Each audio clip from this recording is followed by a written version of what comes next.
Keeping venomous reptiles is an unforgiving hobby, requiring proper training and lots of experience. One simple mistake can be the difference between life and death. Remember, the most venomous snake in the world is the one that just bit you. There are no venomous snakes with training wheels. Just because you see viperkeeper handle snakes a certain way does not mean you should try it too. Well, Mr. Ringed Water Cobra here is in shed, and I think you might like, but then again might not like a swim. Come on, dude.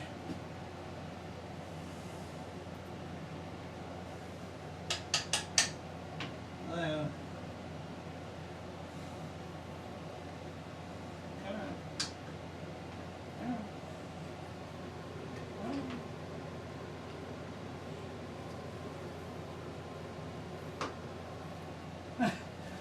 I don't want to go for a swim. Come on. Look, do I have to do this? Huh? I guess I have to. Watch your head. It's a heavy rock. Yeah.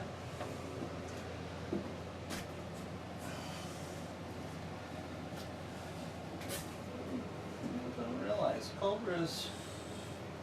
Oh, you're nice and warm while you're about to become a little cooler. Big cobras are quite strong, and when they don't want to go somewhere, they really don't go so quietly. And there we go. A water cobra, actually watering.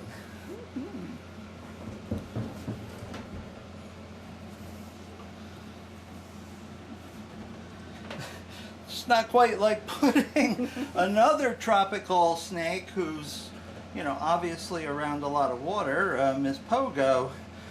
Pogo lives up to her name when you put her in there. As soon as she touches bottom, it's boing out again.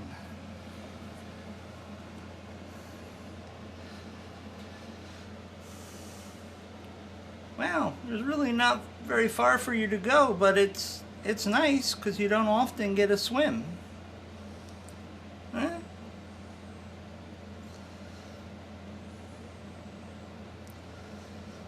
These are the least violent defensive cobras that I've come across, especially captive-born animals. Just totally relaxed when they get to a few feet long. All these big males that I've had have been very relaxed, easygoing, a very good starter cobra for people. Their venom is highly neurotoxic, but unlike other cobras, it's almost purely neurotoxic, and there's no cytotoxic components that causes necrosis like Naya or Naya-Cayuthia, any of those snakes. Brian Fry did a beautiful paper on defensive venoms. It was called, I don't remember the exact title, but cobras that exhibit a certain pattern in coloration have more cytotoxic components to their venom than more subdued snakes like the water cobra. Water cobras have almost pure neurotoxic effect, where nausea with their big hooding, and you know, the bigger the hood, the more cytotoxic component. You know, you can go to Brian Fry's Venom Doc website and look up the paper yourself. As usual, Brian's got a fantastic team of people turning over new stones in the world of venomnomics. understanding how venoms work, their variations amongst the venomous animals of the world. Hi. I know you want to come up, but why don't you just stay in the water for a while? Huh?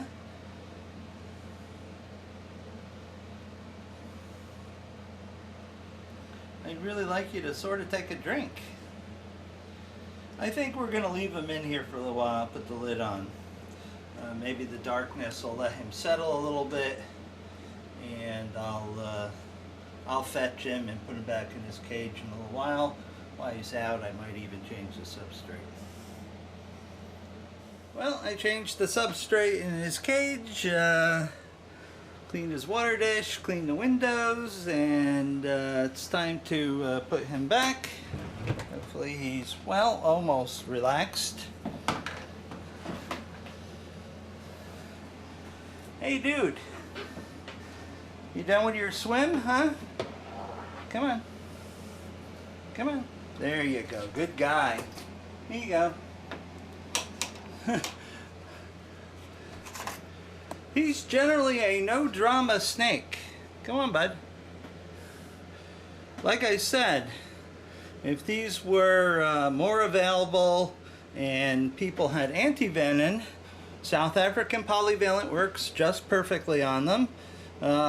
You could almost recommend this as a starter elapid.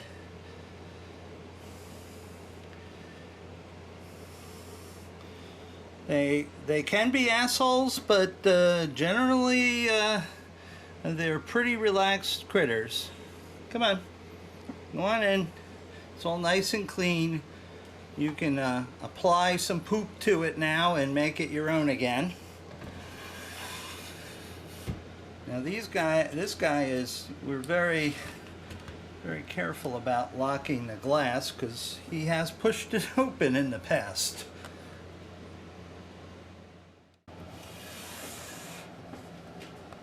Hi there. This is an adult ringed water cobra.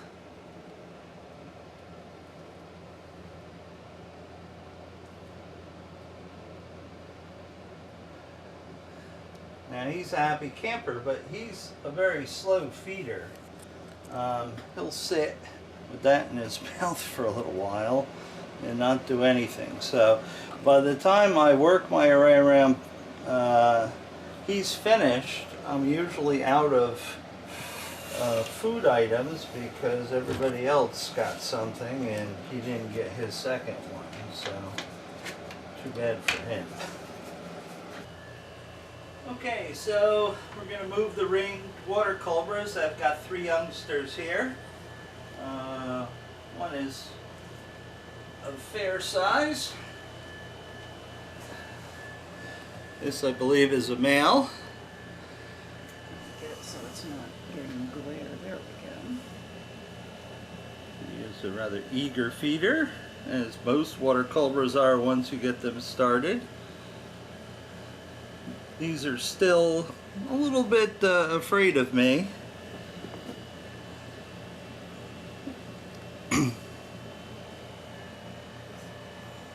And can be quite quick. That's why I euplex them, because I don't want to have to tail them and upset them. I just want to get them across the room into a bit of a larger bin, complete with a hiding place. Oh, you got your head stuck. My fault. Sorry, dude. Oh, he's really pissed. Now he's really pissed.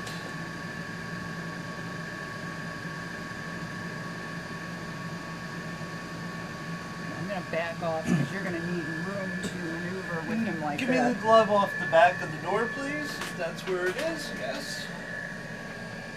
Because he will not hook very well, and I'm going to have to grab him, undoubtedly. Especially now that he's upset after having his head squished. Yes, but we didn't want him to escape. Come on. If you want to come out where I can control you. Come on. There we go. Come on. There you go. All right. That went well. Not too bad.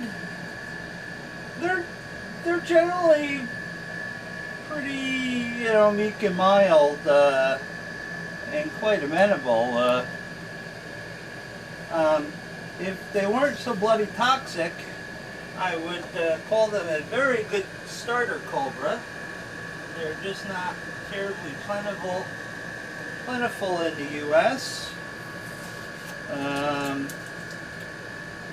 But they're pretty easygoing as far as cobras go. As far as I'm concerned, they're the easiest going cobra there is. Their venom is highly neurotoxic and has virtually, well, I won't say virtually, but a very low amount of cytotoxins in it, unlike other African cobras. Brian Fry has done some excellent work as usual. The more spectacular the coloration and the wider the hood, the more cytotoxins typically is in the venom. It's a defensive component of the venom, not necessarily meant to kill, but it's a hell of a good deterrent. If you ever get bit, you definitely don't want to get bit again. He's drawn this correlation in a very beautiful paper. Ring water cobra venom is very low in concentration of cytotoxins. Their banding is meant for camouflage. It's not meant to send a defensive message. Sorry. So let's go take care of the second one and just get that out of the way. Hi there. Put your head down before you get a bump. As you can see, these are pretty large for the small quarters. Not large for the snakes. Snakes are very happy in small confines. It's just that it's difficult to control them, especially when feeding. So we're just going to move them to where I have a little bit more leeway and space to work with them if they decide to be a little bit cranky. Hi there. Hi there. Come on. Come on. Ooh, shitstorm. Whoops, sorry folks. Come on. Yeah, snakes don't like being tailed. Come on. Oh. Oh well. Sorry about that, but that's the way it goes. Yep. Thankfully, they have very flexible skulls and jaws.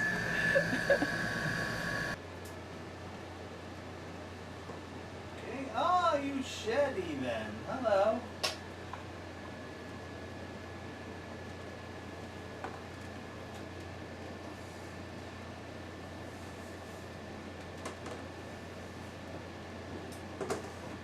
This is the one that's the crankiest, of course, because it's a female. This one doesn't really care for me to do anything other than occasionally feed it.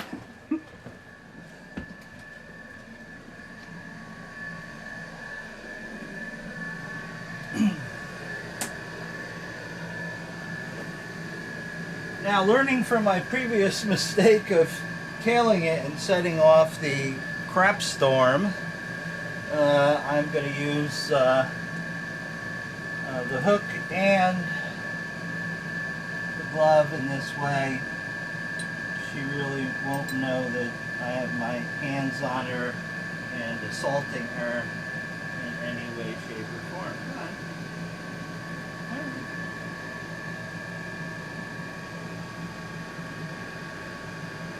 Oh, look at that, trying to burrow under the water dish. Yeah, well, I forgot to put a little hut in there for her, which I'll do right now. Now I think she'll appreciate this. This is a little tray that you set your flower pot in so it doesn't leak all over the floor. I just cut out a wedge so they can use that to hide.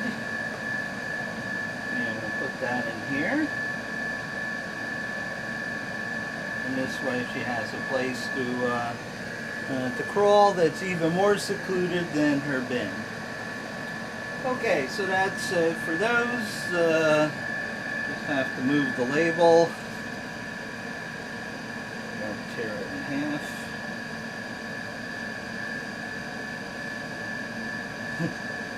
I don't really need to have a female symbol on there because we know just by her attitude what her sex is.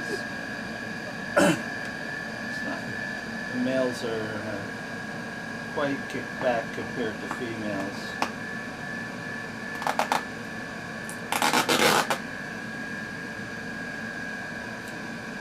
Okay, all labeled up. Reminds me I gotta get Shiruki labels for those. Hello there. This is a ringed water cobra. Some of the babies I'm growing up. Hello. These are very shy snakes. There we go. There's a little cutie. You want that? I don't really like them with fur on them. But I'll take it.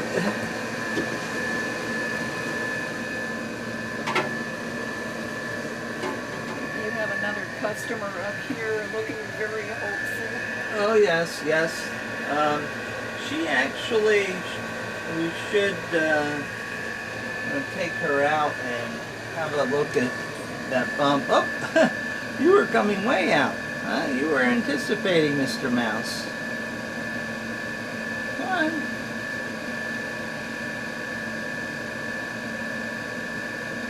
These are quite skittish still.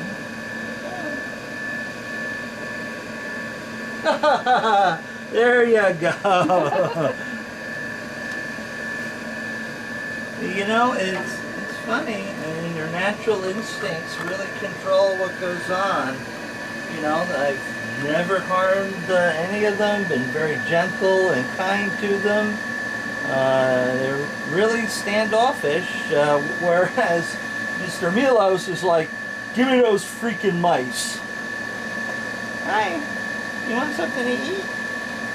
You want something to eat?